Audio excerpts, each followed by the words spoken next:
Good morning to all. Standard 8 subject English. Dear students, in last episode we learned Unit 2 Peter the Eater in Let's Read More. Now today we are going to learn Unit 3 Stop Pollution in Let's Read More. Dear students, અગાઉ આપણે Let's Read More માં Unit 2 વિશે અભ્યાસ કરી ગયા છે. આજે આપણે લેટ્સ રીડ મોરમાં યુનિટ 3 સ્ટોપ પોલ્યુશન વિશે અભ્યાસ કરીશું. સ્ટોપ પોલ્યુશન એટલે પ્રદૂષણ, સ્ટોપ એટલે કે રોકો, એમ પ્રદૂષણ અટકાવવું. પ્રદૂષણને અટકાવવા બાબતનું આ એક યુનિટ છે. એક શોર્ટ એસે ટાઈપ તમને આ યુનિટમાં આપવામાં આવ્યું છે, જેમાં તમને પ્રદૂષણ વિશેની માહિતી, એને અટકાવવાના ઉપાયો વગેરે વાત કરવામાં આવી છે. તો યુનિટના આધારે આપણે સમજીશું કે તે શું કહેવા માંગે છે. Have you ever seen black smoke? શું તમે કાળો ધુમાડો જોયો છે? બ્લેક એટલે કાળો, સ્મોક એટલે ધુમાડો. કમિંગ આઉટ ઓફ ફેક્ટરી ચીમનીઝ, જે ફેક્ટરીની, કારખાનાઓની જે ચીમની છે એમાંથી બહાર નીકળતો હોય છે. Turning the sky a dirty grey colour, કે જે આકાશને ગ્રે કલર, ડર્ટી ગ્રે એટલે કે એ ભૂખરા રંગથી ભરી દેતો હોય છે. તો શું કહે છે? Have you ever seen black smoke coming out of factory chimneys turning the sky a dirty grey colour, કે શું તમે કોઈ કારખાનાની ચીમનીમાંથી નીકળતો આકાશને ભૂખરા રંગથી ભરી દેતો કાળો ધુમાડો જોયો છે? This is air pollution. તે હવાનું પ્રદૂષણ છે. એર એટલે હવા અને પોલ્યુશન એટલે કે પ્રદૂષણ, તે હવાનું પ્રદૂષણ છે. Cars, trucks, buses release discharge through gases and particles very small bits that pollute the air too. એટલે કે કાર્સ, ટ્રક્સ એન્ડ બસીસ એટલે કે બસ, જે રિલીઝ એટલે છોડવું, શું કરે છે? રિલીઝ ગેસીસ એટલે કે જે વાયુ અને રજકણો છોડે છે. એન્ડ પાર્ટિસિલ્સ એટલે કે રજકણો, બરાબર. ગેસ એન્ડ પાર્ટિસિલ્સ એટલે કે વાયુ અને જે રજકણો છોડે છે. That pollute the air two, તે હવાને પ્રદૂષિત કરે છે. એટલે શું કહે છે કે જે કાર છે, બસ છે, ટ્રક છે, એ જે ધુમાડો કાઢે છે, કે ગેસ અને જે રજકણો છોડે છે, એ ગેસ એટલે કે વાયુ અને જે રજકણ છે એ હવાને પ્રદૂષિત કરે છે. Smoke from the fire and ચૂલા ઓલ્સો પોલ્યુટ્સ ધ એર. સ્મોક એટલે કે ધુમાડો.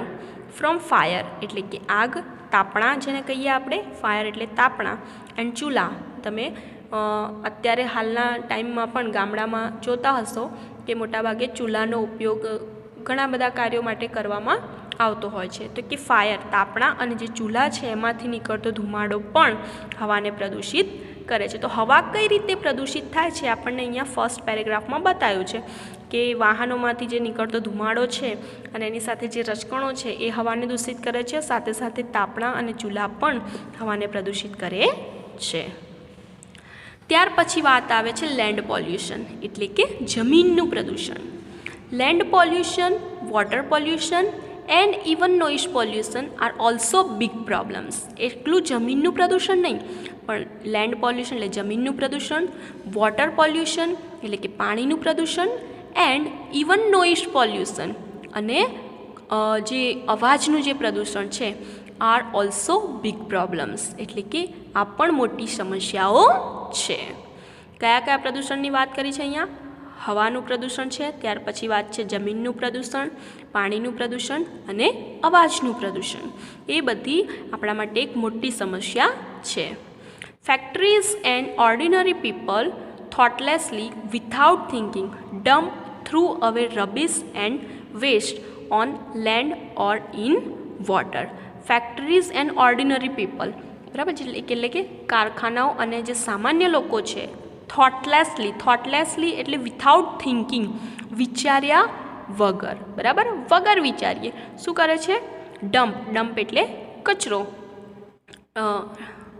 થ્રો અવે, ડમ્પ એટલે કે ફેંકવું, અને રબીશ એટલે કચરો. તો જે કારખાનાઓ છે અને સામાન્ય લોકો છે એ કચરો અને બગાડ વગર વિચારીએ on waste on land or in water વગર વિચારીએ જમીન પર કે પાણીમાં નાખે છે. Farm pesticides kill insects and create land pollution. Farm pesticides એટલે કે જે જંતુનાશક દવાઓ છે જેનો પાકને બચાવવા માટે ઉપયોગ કરવામાં આવતો હોય છે. કિલ ઇન્સેક્ટ્સ જે શું કરે છે કે ઇન્સેક્ટ જે છે જંતુઓનો નાશ કરે છે. જંતુનાશક દવાઓ જે છે ખેતીમાં વપરાતી જંતુનાશક દવાઓ જંતુઓનો નાશ કરે છે અને ક્રિએટ લેન્ડ પોલ્યુશન અને સાથે સાથે એ જમીનનું પ્રદૂષણ પેદા કરે છે. ખેતી કરવામાં જે જંતુઓનો નાશ કરવા માટે જે જંતુનાશક દવાઓનો ઉપયોગ કરવામાં આવે છે એ તમારા પાકને તો બચાવે છે પણ સાથે સાથે જમીનનું પ્રદૂષણ ઉત્પન્ન કરે છે. And noise pollution is created by loud machines and sounds of horn. અને જે અવાજનું પ્રદૂષણ છે ઘોંઘાટિયા યંત્રો, લાઉડ મશીન્સ એટલે ઘોંઘાટિયા યંત્રો અને હોર્નના અવાજોથી પેદા થાય છે. જનરલી તમે જો તો ટ્રાફિકમાં ઊભા હો તો ત્યાં એક પછી એક વાહનોનો જે હોર્નનો અવાજ છે કેટલો ઘોંઘાટ ઉત્પન્ન કરે છે. ત્યાર પછી જે ઘોંઘાટિયા મશીનો છે ક્યાંક મશીનરી ચાલતી હોય તો એ પણ કેટલું ઘોંઘાટ ઉત્પન્ન કરે છે. તો કયું પ્રદૂષણ શેના દ્વારા ઉત્પન્ન થાય છે અથવા પેદા થાય છે અહીંયા એની વાત કરવામાં આવી છે કે સામાન્ય લોકો, કારખાનાના લોકો વગર વિચારીએ ગમે ત્યાં પાણીમાં કે જમીન પર કચરો નાખે છે જેના થકી જમીનનું પ્રદૂષણ ઉત્પન્ન થાય છે. ત્યાર પછી ખેતીમાં જે જંતુનાશક દવાઓનો છંટકાવ કરવામાં આવે છે એના દ્વારા પણ જમીનનું જે પ્રદૂષણ છે ઉત્પન્ન થાય છે. અને જે વાહનો છે અને લાઉડ જે ઘોંઘાટિયા મશીનો છે એના દ્વારા અવાજનું પ્રદૂષણ ઉત્પન્ન થાય છે.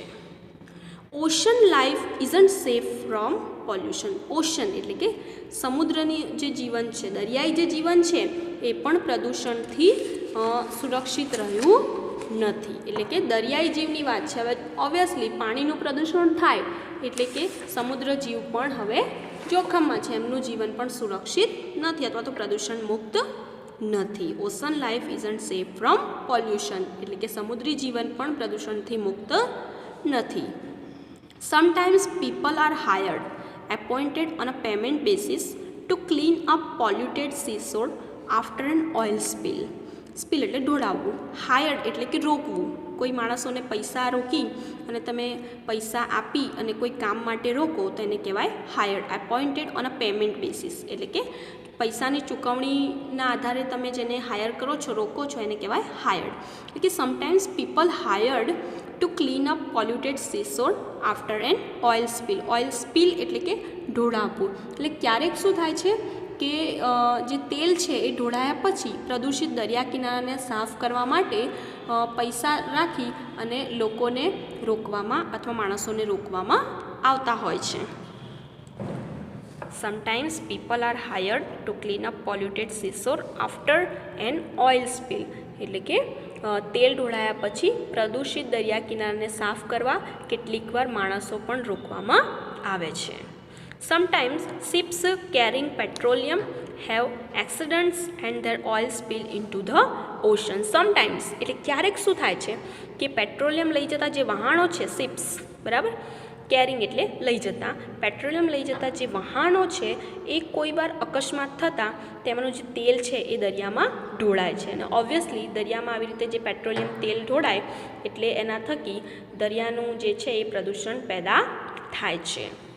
તો આ રીતે જમીનનું, અવાજનું, હવાનું અને પાણીનું પ્રદૂષણ જુદા જુદા માધ્યમો દ્વારા અથવા તો જુદી જુદી રીતે પેદા થતું હોય છે જે ખરેખર સર્વસ્વ જીવ માટે જોખમ છે. Dirty air, land and water are dangerous. Dirty air એટલે કે પ્રદૂષિત હવા, જમીન અને પાણી એ કેવા છે આપણા માટે? ખતરારૂપ છે, જોખમકારક છે. Dirty air or smoke mixed with fog is hard to breathe and makes people and animals sick. Dirty air એટલે કે પ્રદૂષિત હવા. સ્મોગ એટલે કે સ્મોક મિક્સ વિથ ફોગ એટલે ધુમાડો જે છે એ ફોગ એટલે કે ધુમ્મસ સાથે મિક્સ થાય તો એને કહેવાય સ્મોગ એટલે કે જે ધુમાડાવાળું ગાઢ ધુમ્મસ. Is hard to breathe. Breathe એટલે કે શ્વાસ લેવામાં. And makes people and animal six.